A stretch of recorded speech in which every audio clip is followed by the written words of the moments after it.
Hey there. Here's some big news I'm really excited about.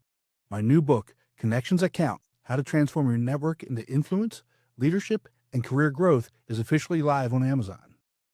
If you're ready to stop networking for the sake of collecting contacts and start building relationships that actually matter, this is the guide for you. Grab your copy today on Amazon. Again, it's Connections That Count: How to Transform Your Network into Influence, Leadership, and Career Growth by Tim Newman.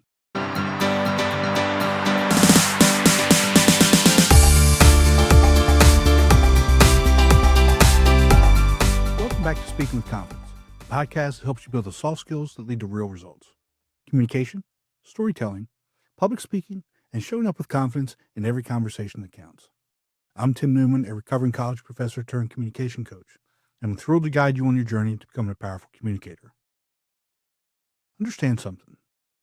The audience doesn't care about you. They really don't. They don't care about your agendas. They don't care about your credentials, your agenda, what you're wearing, how much time you spend preparing, none of that stuff. Their brain is running a brutally efficient algorithm with one question: is this worth my time right now? And you have about 30 seconds to answer it. Most speakers fail this test immediately by doing the one thing that guarantees they'll be ignored. They start by talking about themselves. They thank people, they read their bio, and they try and build credibility. But credibility isn't built by listing achievements. It's earned by solving a problem the moment you open your mouth.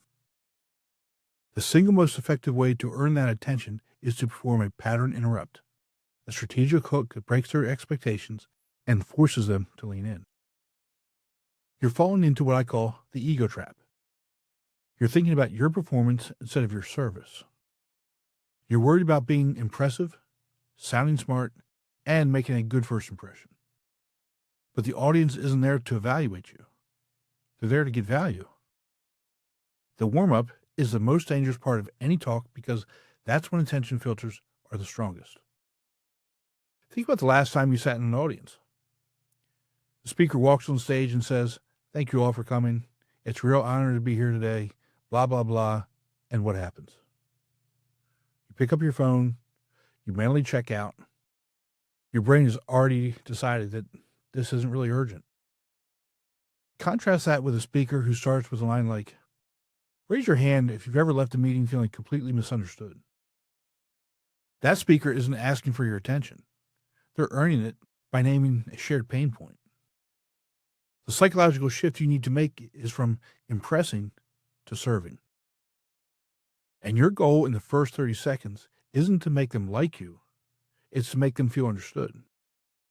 And when they feel understood, they'll listen. And it's really that simple. The failure happens when you believe you need to prove your worth before you can deliver value. But understand, your worth is proven by the value you deliver instantly. So what is the one thing? It's stopping the conversation about you and starting the conversation about them. Specifically, it's a pattern interrupt hook. This isn't a greeting. It's a strategic intervention. The formula is brutally simple: problem statement plus immediate consequence plus solution promise. You state a problem your audience is facing. You connect it to a tangible consequence they're feeling right now, and you immediately promise a path forward. The language you use has to transition seamlessly from their problem to your promise. For example, instead of, "I'm going to talk about communication skills," you say, "You're probably thinking that good communicators are just born with it. The consequence is you've written yourself off before you've even started. The good news is I'm here to show you the one drill that proves it's a skill that anyone can learn." See, this hook uses what's called shared frustration. You can also use the shock. The average professional wastes 40 hours a year in pointless meetings because of one communication flaw or curiosity. There's a single sentence that, when spoken at the start of a negotiation, that increases your success rate by over 60%. The key is that the hook is entirely about them. You're the guide, but they are the hero of the story. Your first words must serve them, not you. And this is the non-negotiable first step to commanding a room. You interrupt the pattern of a typical boring opening and replace it with a jolt of relevance. Now that you understand the principle, let's break down the exact mechanics of a killer opening. It's not magic. It's a structure you can replicate every single time. Think of it in 3 distinct phases that happen in under 30 seconds. The first phase is the 3-second grab. And this is your pattern interrupt. It has to be a shocking statistic, a contrarian opinion, or a question that names a universal pain point. The goal is to create an immediate, "that's me," or "wait, what?" type of moment. For example, if you've ever prepared for a presentation by memorizing your slides, you've already lost. That's a contrarian opinion that stops people in their tracks. It challenges a common practice and creates instant curiosity. The key is that it must be about them and not you. And it's the hook that snags their attention. Once you have their attention, you move to the 10-second validation. And this is where you connect the problem to their immediate reality. You explain why they're feeling the pain that you just mentioned. For example, you're feeling this because when you memorize, you're focusing on the wrong thing. You're focusing on the words instead of the connection. And the consequence is that you sound robotic. You forget your place under pressure, and the audience disengages. This step is crucial because it builds empathy and proves you understand their world. It answers the question, why should I care about this problem? You're actually showing them the cost of the inaction. Then you execute the 15-second pivot. This is your transition from the problem to the promise. It's the good news moment. For example, the good news is fixing this doesn't take more rehearsal time. It takes a different kind of rehearsal. And I'm going to show you the one drill that makes it click. See, this pivot gives them hope and a reason to keep watching. It outlines the benefit they'll get from sticking with you. And finally, there's the nonverbal anchor. This is the strategic pause right after you deliver the pivot. Isn't it kind of funny how we're talking about the strategic pause almost every week? Remember the power of the pause. So you stop talking for 2 full seconds. This pause sells the authority. It says, what I just promised is a fact, and I'm giving you a moment to absorb it. The most common mistake that ruins the entire structure is rushing. People get nervous and cram all 3 phases into 5 seconds. You have to give each part room to breathe. Let the problem land, let the validation sink in, and let the promise create anticipation. Now, this might feel theoretical, so let's make it practical. I'm going to walk you through exactly how to apply this structure in 3 common scenarios. We'll look at the before, the failure, and the after, the success. First, the professional meeting. Let's say you're leading a quarterly review. The failure opening is, okay, team, let's get started. I put together a deck that walks through our Q3 numbers, and then we can discuss. See, this is agenda focused and puts everyone to sleep. The successful opening using our structure sounds like this. Here's the 3-second grab. By the end of this meeting, I want everyone in this room to know the one metric that will determine our success or failure in Q4. There's a pause.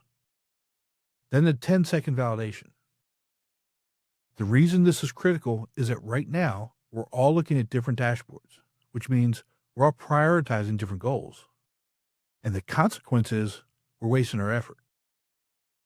Then comes the 15-second pivot. The good news is aligning on the single number will cut our strategic debate time in half for the next 3 months. And I'll show you exactly how.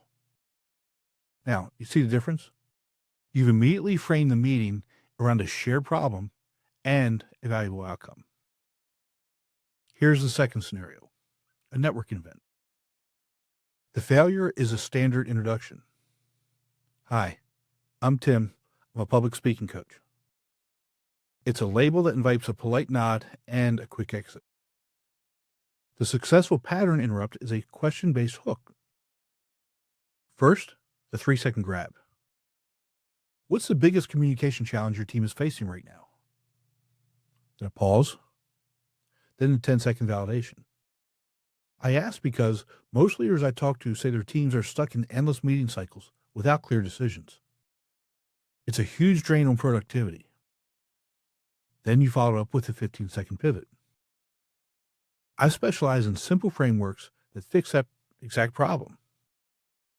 So you've turned a boring introduction into a valuable conversation starter. You have immediately positioned yourself as a problem solver and not a job title. And the third scenario is a public keynote. And this is where the stakes are the highest. The failure is the thank you and bio opening. Thank you so much for having me. It's an honor to be here. Over my 20-year career, blah, blah, blah, blah, blah. See, you've already lost the audience. The successful keynote opening uses a mini story that's actually about the audience. So let's start with the 3-second grab. For example, a CEO client of mine almost fired his most talented executive last week. There's the pause, then on to the 10-second validation. It wasn't because the executive wasn't brilliant, but because every time he presented, his team left the room more confused when they started. The consequences was millions in lost opportunity. Then comes the 15-second pivot. Today, I'm going to show you the communication filter that an executive learned, which now makes him the most persuasive person in any room. This hook has stakes, emotion, and a direct promise. Remember, the story isn't about you. It's a vehicle to illustrate the audience's pain and your solution. In each of these examples, the pattern is the same. Interrupt, validate, and pivot. You're not starting a presentation, you're starting a solution. Now you might be thinking, this sounds too formulaic, like you're just following a script.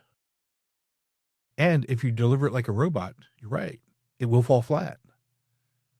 The magic happens when you adapt the structure to your natural communication style. The framework is your skeleton.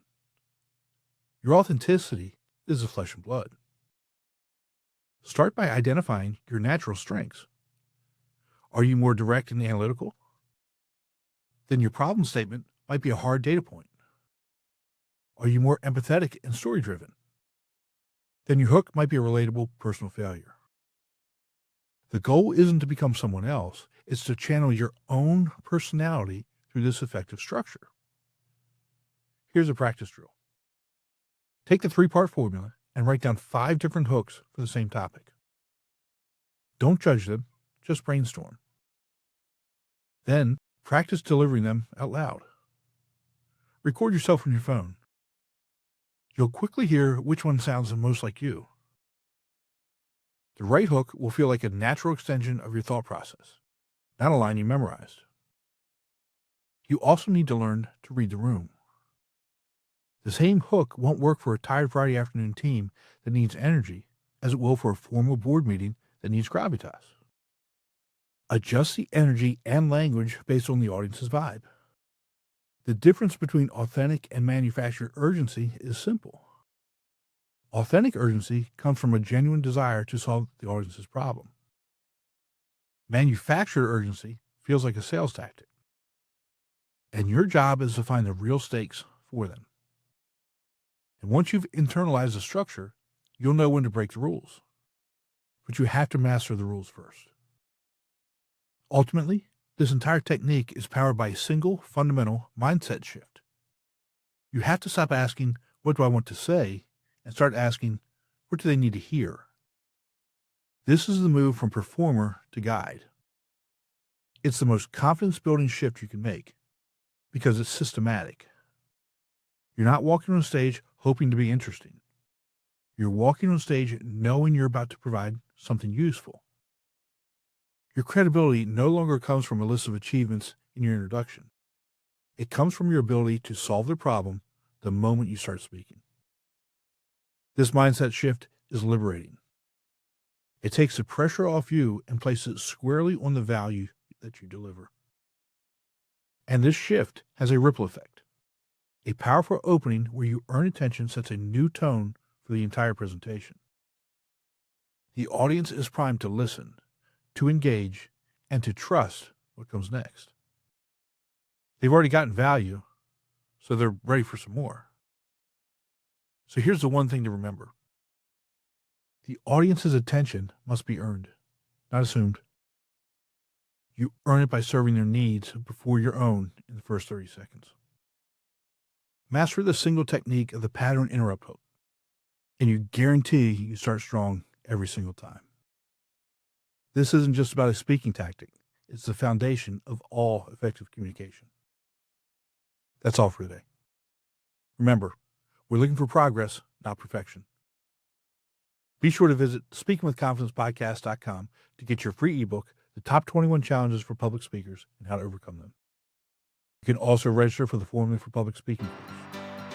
Always remember, your voice has the power to change. I'll talk to you next time.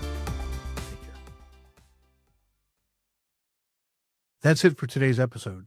But before you go, don't forget to grab your copy of my brand new book, Connections That Count: How to Transform Your Network into Influence, Leadership, and Career Growth, available now on Amazon. It's time to turn your network into real influence and career growth. Pick it up today and start making your connections count.